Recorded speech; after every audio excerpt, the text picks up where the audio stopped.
अस्सलाम वालेकुम dear viewers, मां आहियां सिंधु इम्तियाज़ तव्हां सां गॾु शबाना नवाज़ ऑफिशियल यूट्यूब ते। अच्छा, असांजो अॼु जो जेको आहे सो असां क्लास ही साइंस जो स्टार्ट कयूं था पिया, जंहिंजो टॉपिक आहे photosynthesis and respiration in plant.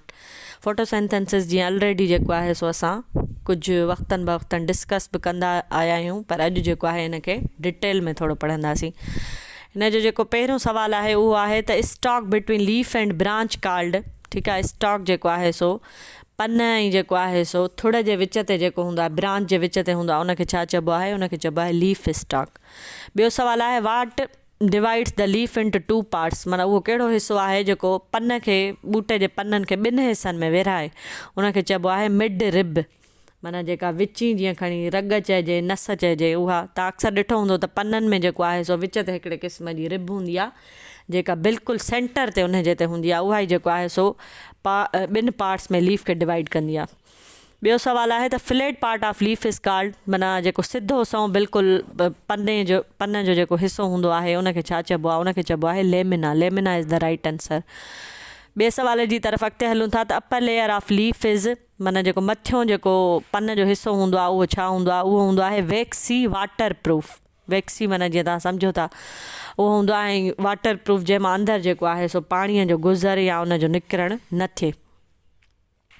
उन खां पोइ जेको आहे त ॿियो सुवालु आहे upper skin of leaf contain. हाणे मथियों जेको पन जी जेका जीअं खणी चमड़ी चइजे, हिसो चइजे, पार्ट चइजे, उहो छा जो ठहियलु हूंदो आहे? उन में छा हूंदो आहे? उन में हूंदो आहे chloroplast. Chloroplast is the right answer, जेको साओ मादो हूंदो आहे।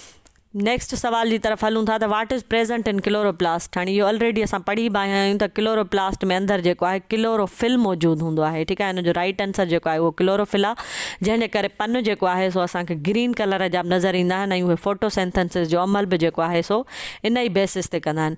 बेसिकली हीअ जेको टॉपिक तव्हांखे ॿुधाईंदी हलां त इहो एतिरो आहे, जेकॾहिं असां इन ते हिकु हिकु पॉइंट ते डिस्कस कयूं त तमामु वॾो लंबो जेको आहे सो क्लास थी वेंदो। इन जे करे एॾो जेको आहे सो डिटेल्ड में नथा वञूं, पर उन जे बावजूदि बि मां कोशिशि कंदी आहियां त हर सुवाल जेको आहे सो तव्हांखे आसान लफ़्ज़नि में सम्झाइजे, ऐं जेतिरो उनखे क्लियर करे सघां मां पंहिंजे एंड ते उहो करण जी कोशिशि कंदा आहियूं। उन खां पोइ ॿियो सुवालु आहे त leaves of plants are also called. ठीकु आहे, पन जेके आहिनि ॿूटे जा उनखे ॿियो छा चइबो आहे? हिकु त उहे पन आहिनि, पता आहिनि, ॿियो उनखे छा चइबो आहे? उनखे चइबो आहे फूड फैक्ट्रीज़। ऑलरेडी इहो बि डिस्कस कयो होसीं असां पंहिंजे लास्ट क्लास में, त उहे जेके आहिनि फूड फैक्ट्रीज़ आहिनि, उते खाधो तयारु थींदो आहे। फोटोसिंथेसिस जो अमल ई जेको आहे सो उहो लीव्स में थींदो आहे। जीअं असांजो मतिलबु ईअं खणी चइजो त किचन हूंदो आहे, ईअं लीव्स जो जेको ऐं प्लांट्स जा जेके लीव्स हूंदा आहिनि उहे फूड फैक्ट्रीज़ हूंदा आहिनि। ॿिए सुवाल जी तरफ़ हलूं था त lower skin of leaf is more pores called. ठीकु आहे, माना जेको आहे सो पन जो, पते जो जेका हेठे जेको आहे सो स्किन हूंदी आहे, उनखे असां जेके सन्हा सन्हा सोराख हूंदा आहिनि, पोर्स हूंदा आहिनि, उनखे छा चयो वेंदो आहे? उनजो राइट आंसर जेको आहे उहो आहे स्टोमेटा। स्टोमेटा चयो वेंदो आहे। इहो अक्सर जेको आहे सो मुख़्तलिफ़ टेस्टुनि में जेको आहे सो इहो सुवालु ईंदो आहे, पर उहो घुमी फिरी ॾींदा आहिनि। कॾहिं ईअं ॾींदा आहिनि त जेके आहिनि उन में पोर्स जेके आहिनि लीफ में, उनखे छा चयो वेंदो आहे? कॾहिं वरी चवंदा आहिनि स्टोमेटा में छा मौजूदु हूंदो आहे, त असांखे जेको आहे सो पोर्स टिक करिणो पवंदो आहे। या जेको आहे सो कॾहिं कॾहिं ईअं बि ॾींदा आहिनि त गैसिस जी जेका आहे सो एक्सचेंज कीअं थी थिए, मटासटा कीअं थी थिए गैसिस जी, उहा बि जेको आहे सो असां पढ़ंदा आहियूं त स्टोमेटा जे ज़रिए जेको आहे सो थिए थी पई। नेक्स्ट सुवाल बि इहो ई आहे त exchange of gases take place in, जेको आहे सो गैसिस जी मुख़्तलिफ़ मटासटा उहा कंहिंजे तहत थिए थी? उहा स्टोमेटा आहे। उन खां पोइ ॿियो सुवालु आहे त leaf veins are full of tubes which transport water and food from and the, माना पन में जेके सनियूं सनियूं वेन्स खणी चइजनि, रगूं चइजनि, उहे जेके आहिनि सो पाणीअ जी मटासटा कंदियूं आहिनि, ट्रांसपोर्ट कंदियूं आहिनि, खाधे जी मटासटा कंदियूं आहिनि, मतिलबु मथे जेको आहे सो हिसे खे या मथे खां खणी करे हेठि रूट्स ताईं, उहे छा जे तहत कयूं वेंदियूं आहिनि? उहे जेके आहिनि सो लीफ जे ज़रिए कयूं वेंदियूं आहिनि, जीअं फूड फैक्ट्रीज़ आहिनि, ऑलरेडी डिस्कस कयो। ठीकु आहे, उन खां पोइ ॿियो सुवालु आहे what is the meaning of synthesis. ठीकु आहे, हाणे सिंथेसिस जीअं मुख़्तलिफ़ जेको आहे सो तव्हां पढ़ियो हूंदो टॉपिक्स में, उनजो मतिलबु छा आहे? उनजो आहे पुटिंग टुगेदर, माना सभिनी शयुनि खे जेको आहे सो हिकिड़े हंधि गॾु करणु, उनखे सिंथेसाइज़ जीअं खणी चइजे, उनखे सिंथेसिस चइबो आहे। उहो उन सिंथेसिस जो अमल आहे। नेक्स्ट सुवालु आहे त which part of cell allows carbon dioxide and water to react. माना उहो जेको आहे सो कहिड़ो अमल आहे या उहो ॿूटे जो कहिड़ो हिसो आहे जेको परमिशन ॾींदो आहे या अलो कंदो आहे कार्बन डाइऑक्साइड ऐं पाणीअ खे पाण में रिएक्शन करण जो, उहो आहे क्लोरोफिल। क्लोरोफिल जेको आहे सो उनजो राइट आंसर आहे। ॿिए सवाल जी तरफ़ असां हलूं था पिया, उहो आहे त reaction in chlorophyll take place between. Already तव्हांखे मथे जीअं ॿुधायो त क्लोरोफिल जेको आहे सो मटासट छाजी कंदो आहे, कार्बन डाइऑक्साइड ऐं पाणीअ जी। ठीकु आहे, हिन जो राइट आंसर जेको थींदो उहो CO2 एंड वाटर H2O। उन खां पोइ ॿियो सुवालु आहे त the product of the reaction between carbon dioxide and water are, माना प्रोडक्ट उन्हनि जी छा ठहंदी जॾहिं कार्बन डाइऑक्साइड ऐं पाणीअ जी जेका आहे सो मटासटा थींदी या उन्हनि जे विच में रिएक्शन थींदो त एंड रिज़ल्ट असांखे छा मिलंदो ॿूटे मां, उहो आहे ग्लूकोस ऐं ऑक्सीजन। ठीकु आहे, ग्लूकोस हिकु त ठहंदो जेको उनखे जेको आहे सो फ्रूट्स ठाहिण में ऐं उनखे फर्दर जेको आहे रिप्रोडक्शन में ऐं उनजी जेको आहे ग्रोथ में कमु ईंदो, ऐं ऑक्सीजन जेका ॿूटा एक्सक्रिएट कंदा आहिनि उहा जेका असां वरी यूज़ कंदा आहियूं। असां मीन्स ह्यूमन बींग्स, जेके असां पंहिंजे एनवायरमेंट में जेके ॿूटा ऑक्सीजन छॾींदा आहिनि। प्रोडक्ट जेका हूंदी आहे, मतिलबु तव्हां सभिनी खे ख़बर आहे त जॾहिं बि को रिएक्शन थींदो आहे त उहो रिएक्शन तॾहिं ई कंप्लीट थींदो आहे जॾहिं हुनजी का न का असांखे प्रोडक्ट मिले। त जेको मथे रिएक्शन थींदो कार्बन डाइऑक्साइड ऐं पाणीअ जो, हुन मां एंड रिज़ल्ट जेको आहे सो उहो असांखे ग्लूकोस ऐं ऑक्सीजन जी सूरत में मिलंदो। इहो सॼो जेको आहे सो उहो फोटोसिंथेसिस जो अमल आहे। उन खां पोइ नेक्स्ट सवाल जेको आहे which is the useful product for plant. हाणे जीअं तव्हांखे ऑलरेडी ॿुधायमि त हाणे इहो सुवालु आहे त कहिड़ी जेका आहे प्रोडक्ट इन्हनि ॿिन्ही मां, माना ग्लूकोस ऐं ऑक्सीजन मां, उहा कहिड़ी प्रोडक्ट आहे जेके ॿूटा था इस्तेमालु कनि। डेफिनेटली ॿूटा जेके आहिनि उहे ग्लूकोस इस्तेमालु कंदा, बाक़ी जेका ऑक्सीजन हूंदी आहे उहा इन्वायरमेंट में हली वेंदी आहे ऐं उन खां पोइ जेको आहे सो मुख़्तलिफ़ जेके लिविंग ऑर्गेनिज़म्स आहिनि उहे इस्तेमालु कंदा आहिनि, असां समेत सभई। ठीकु आहे, ऑक्सीजन जेका आहे उहा ॿूटा किथे बि जेको आहे सो उहे इस्तेमालु न आहिनि कंदा, उन्हनि जे कम जी शइ जेका आहे सिर्फ़ु ग्लूकोस आहे। ठीकु आहे, हिन जो ग्लूकोस राइट आंसर आहे। नेक्स्ट सवाल आहे which gas is transported out of the leaf into the air. हाणे वरी उहो साॻियो ई सवालु ॾिसो, पर हिते बि जीअं माना घुमाए फिराए ॾिनो वियो आहे त उहा कहिड़ी जेको आहे सो शइ आहे या उहा कहिड़ी गैस आहे जेका इहो जॾहिं सॼो अमल थींदो त ॿूटे मां जेको आहे सो ॿाहिरि ख़ारिज थींदी, उहा आहे oxygen. Oxygen is the right answer. उन खां पोइ आहे फोटोसिंथेसिस इज़ द, फोटोसिंथेसिस छा आहे, केमिकल रिएक्शन आहे। माना ॿिनि शयुनि जे विच में जेको आहे कार्बन डाइऑक्साइड ऐं पाणीअ जे विच में रिएक्शन थियो ऐं प्रोडक्ट असांखे छा मिली, जेको आहे सो असांखे ग्लूकोस ऐं ऑक्सीजन मिली, इहो जॾहिं रिएक्शन थियो। ठीकु आहे, हिन जो राइट आंसर जेको आहे फोटोसिंथेसिस केमिकल रिएक्शन आहे, कीमियाई जेको आहे सो अमल आहे ॿिन्ही जे विच ते। उन खां पोइ ॿियो सुवालु आहे त what is the photosynthesis equation in plant. हाणे इक्वेशन जीअं त तव्हां सभिनी खे ख़बर आहे त हिकिड़ो त असां रिटन में लिखंदा आहियूं। ठीकु आहे, जीअं मां तव्हांखे ऑलरेडी ॿुधायो त कार्बन डाइऑक्साइड ऐं पाणीअ जो जॾहिं पाण में रिएक्शन कराईंदासीं त हिकिड़ो असांखे मिलंदो ग्लूकोस ऐं हिकिड़ी मिलंदी ऑक्सीजन। हाणे उहा आहे त इन्हनि खे इक्वेशन जी सूरत में कीअं लिखंदासीं। हाणे जीअं तव्हां सभिनी खे ख़बर आहे त कार्बन डाइऑक्साइड CO2 उनजो फार्मूला आहे, CO2 लिखंदासीं इक्वेशन प्लस ॾेई करे ऐं H2O लिखंदासीं, H2O is stand for water, hydrogen ऐं ऑक्सीजन।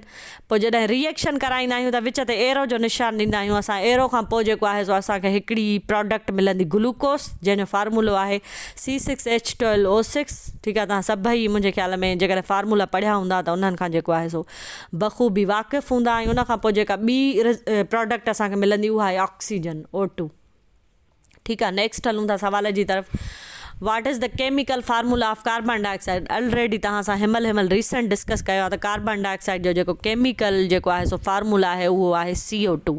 ठीकु आहे, C स्टैंड फॉर कार्बन ऐं O स्टैंड फॉर ऑक्सीजन। ठीकु आहे, मतिलबु कार्बन जो हिकिड़ो ऐं ऑक्सीजन जा ॿ एटम्स मिली करे कार्बन डाइऑक्साइड ठाहींदा आहिनि, जीअं डाइ मीन्स 2।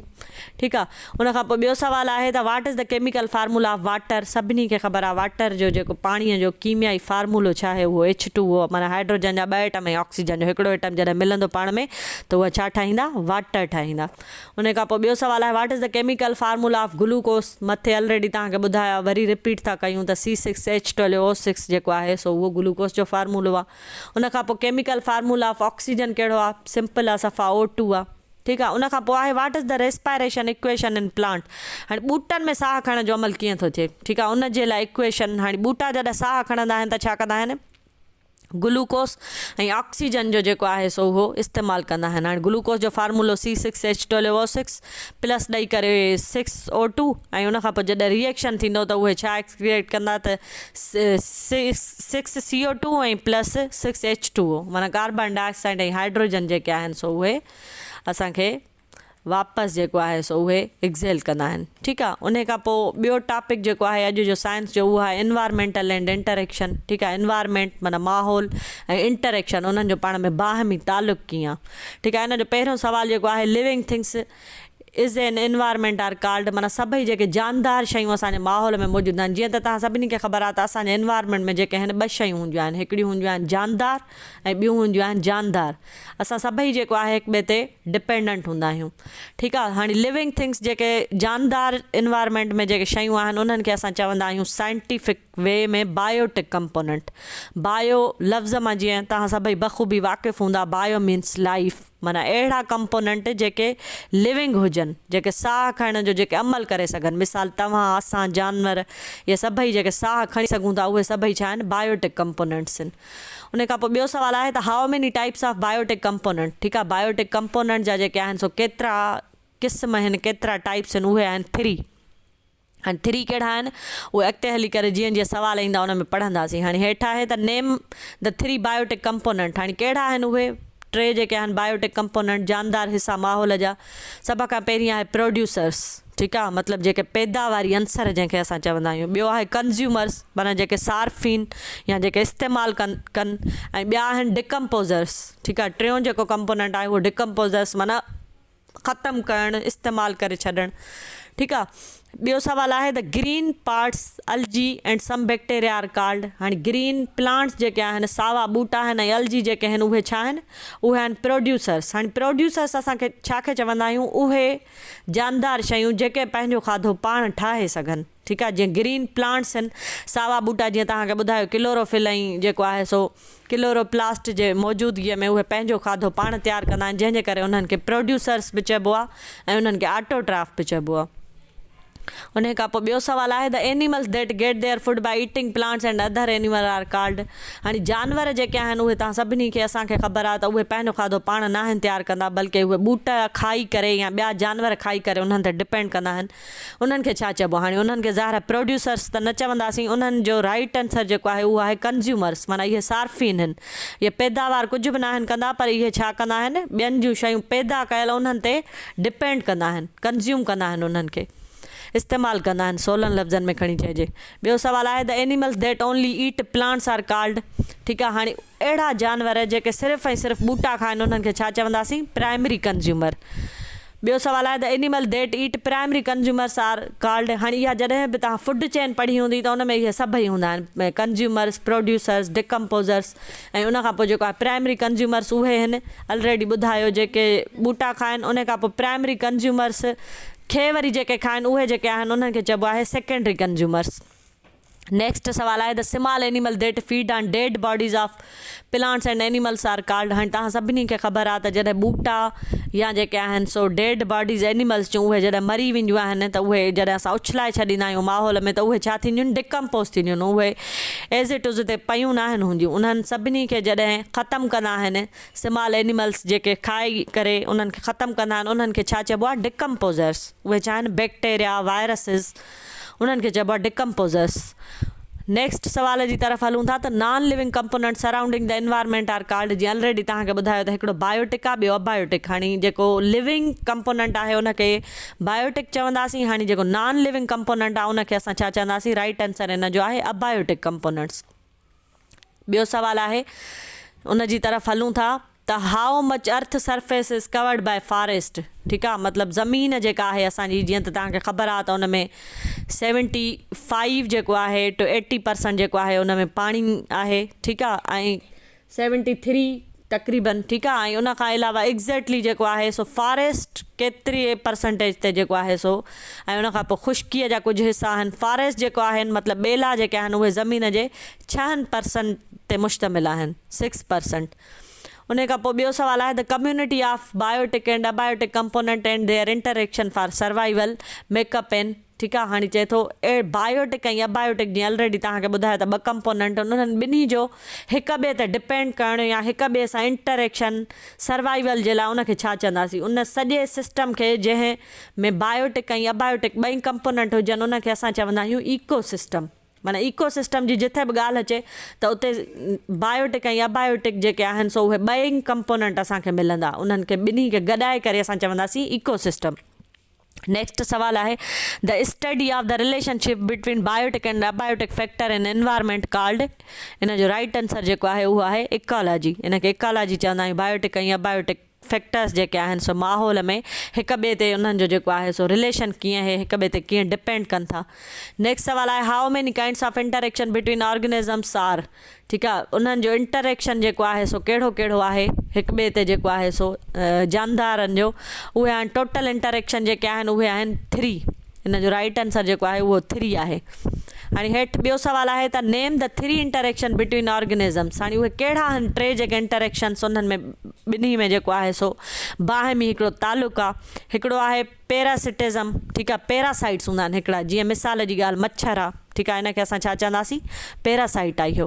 पैरासाइट उनखे चइबो आहे जेको पंहिंजे होस्ट खे जेको आहे सो नुक़सानु ॾेई करे उन मां पंहिंजो फ़ाइदो वठे, ठीकु आहे। मच्छर त असांखे को बि फ़ाइदो कोन ॾींदो, जेकॾहिं उहो चक हणे थो त उन मां असांखे मलेरिया थियण जा चांसिस हूंदा आहिनि, पर मच्छर खे इहो फ़ाइदो हूंदो आहे त उहो होस्ट मां मतिलबु असां मां छा वठी वेंदो आहे, ब्लड। उन खां पोइ ॿियो आहे प्रीडेटर, ठीकु आहे, मतिलबु शिकारी। उन खां पोइ थर्ड जेको आहे उहो आहे प्री एंड म्यूचुअलिज़म, माना जेको शिकार थिए, जंहिंखे शिकार कयो वञे, ठीकु आहे। इहे जेके आहिनि 3 इंटरेक्शन जेके आहिनि सभिनी ऑर्गेनिज़म्स में हूंदा आहिनि। नेक्स्ट सवाल आहे the organism which feed in and lives on part of an other organism host is called. जीअं ऑलरेडी तव्हांखे ॿुधायां मच्छर जो मिसाल सिंपल आहे, त माना अहिड़ो ऑर्गेनिज़म जेको पंहिंजे होस्ट मां फ़ाइदो वठे या उनजे ज़िंदगीअ में रही करे उनखां खाधो हासिलु करे पर वापसीअ में उनखे कुझु बि न ॾिए, उनखे छा चइबो आहे, सिंपल इन जो आंसर आहे त पैरासाइट, ठीकु आहे। Mosquito is an example of parasite, already तव्हां सां डिस्कस कयो त मॉस्कीटो इन जो जेको आहे सो प्रीवियसली जेको आहे सो इहो तव्हां सां टेस्टुनि में बि डिस्कस थींदो रहियो आहे त मॉस्कीटो जेको आहे सो हिकिड़ो पैरासाइट आहे, ठीकु आहे। उन खां पोइ ॿियो सवाल आहे when predator feed directly on an other living organism is called, ठीकु आहे, मतिलबु अहिड़ो प्रीडेटर, अहिड़ो शिकारी जेको आहे सो ॿिए कंहिं लिविंग ऑर्गेनिज़म्स जो करे उनखे छा चवंदासीं, प्रीडेटर, ठीकु आहे। हाणे नेक्स्ट सवाल आहे lion is an example of, ठीकु आहे, जेको आहे सो शींहं, उहो छाजो मिसाल आहे, प्रीडेटर जो आहे, ठीकु आहे। उहो मुख़्तलिफ़ जेको आहे सो जंग में जेको आहे सो वञी करे शिकार कंदो आहे मुख़्तलिफ़ जानवरनि जो। नेक्स्ट क्वेश्चन आहे the when 2 organism interact in such way that benefit both is called. हाणे हिकिड़ो त तव्हांखे ॿुधायमि पैरासिटिज़म, ठीकु आहे, पैरासाइट्स में जेको आहे सो होस्ट खे कंहिं बि क़िस्म जो बेनिफिट न मिलंदो आहे, पर चए थो ऑर्गेनिज़म्स 2 जानदार शयुनि जे विच में अहिड़े क़िस्म जो तालुक़ु जेको ॿिन्ही खे फ़ाइदो हुजे, मतिलबु हिक ॿिए खे नुक़सानु न ॾियनि, उनखे छा चइबो आहे, उनखे चइबो आहे म्यूचुअलिज़म, ठीकु आहे। म्यूचुअल बि जीअं पाण वर्ड ॿुधंदा आहियूं त ॿिन्ही जो जंहिंमें फ़ाइदो हुजे, म्यूचुअल अंडरस्टैंडिंग बि जीअं चवंदा आहियूं। ईअं नेक्स्ट आहे त टेपवर्म्स आर, हाणे टेपवर्म छा आहिनि, उहे पैरासाइट्स आहिनि definitely, which is integral part of ecosystem. हाणे इकोसिस्टम जो जेको आहे सो पार्ट छा आहे, कार्बन डाइऑक्साइड, ठीकु आहे, कार्बन। इन खां अलावा जेको आहे अॻिते हली करे असांजो नेक्स्ट, ठीकु आहे, हाणे हिन जो जेको आहे सो असां हिते इख़्तिताम कयूं था पंहिंजे टॉपिक जो। उमेद तव्हांखे जेको आहे सुठी तरह अंडरस्टैंडिंग थींदी। जेकॾहिं किथे बि अञा को सुवालु आहे त तव्हां जेको आहे सो ज़रूरु पंहिंजे कमेंट्स में पंहिंजी राय खां आगाह कंदा। ऐं यादि रखो त शबाना नवाज़ ऑफिशियल यूट्यूब खे सब्सक्राइब कयो, लाइक कयो, कमेंट कयो। Thank U.